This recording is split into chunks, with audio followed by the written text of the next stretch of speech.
This is a Heart and Hand production.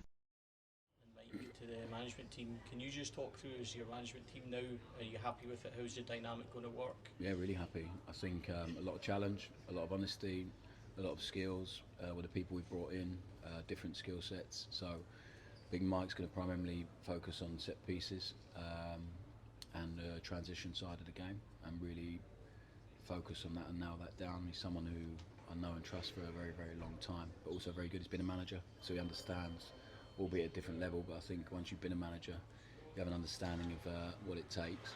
And we're aligned in a lot of things in terms of values, standards, but also think very differently. Mike's very different to most people I've met in football, so I think it was an important one for us. So I'm really glad the club have supported us with that.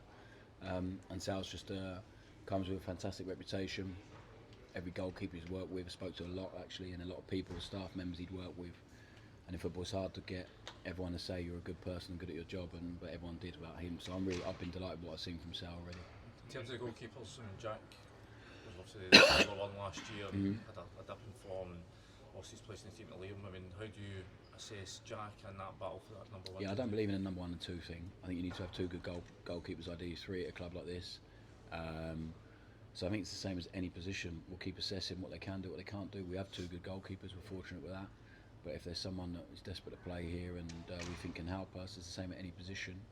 As long as it doesn't affect other things in the balance of the squad, then we'll always look to it. But at the minute, I've been happy with them two guys. You've looked at Jack, I mean, have you seen his confidence rising? Have you seen him sort of inching back towards the goalkeeper he was? I wasn't here before, so I can't tell you where he was and where he is now. What I've seen is a guy that really believes in himself, has made some outstanding saves in training, is willing to do the stuff we're asking him to do with the ball at his feet, as is Liam. So they've been great, both of them. Who's really surprised you? Who's caught your eye? You touched, I think a few of the young guys. Josh Gentles is a great, really outstanding young player, but physically has a lot of work to do because he's only 17. Zander Hutton's a great kid, willing to learn. Finley Curtis has been really outstanding. I don't want to put too much pressure on these guys because they're so young, but they've been really, really good. I've been really impressed with them. Can I ask you about the training? We've watched training today, and one of the things that was noticeable is how quickly you want them moving the ball, one and two touch. This Rangers team has been criticised in the past for maybe lapsing into sterile possession, side to side. Is it about instilling better habits into them?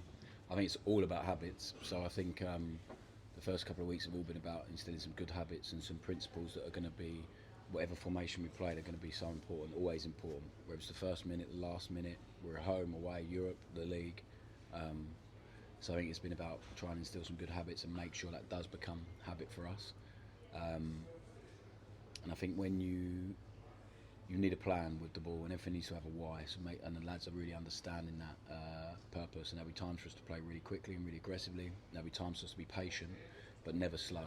So it's about being calm but quick, and the ball has to travel quick because the ball travels faster than any player can. So I think just they starting to really understand that now, and then the more games we play, the more feeling I have of when to change the rhythm of the game, but the ball has to travel all the time. It can't just be stationary. Even if we are a little bit at times have to be wait in a position, the ball needs to travel so quick.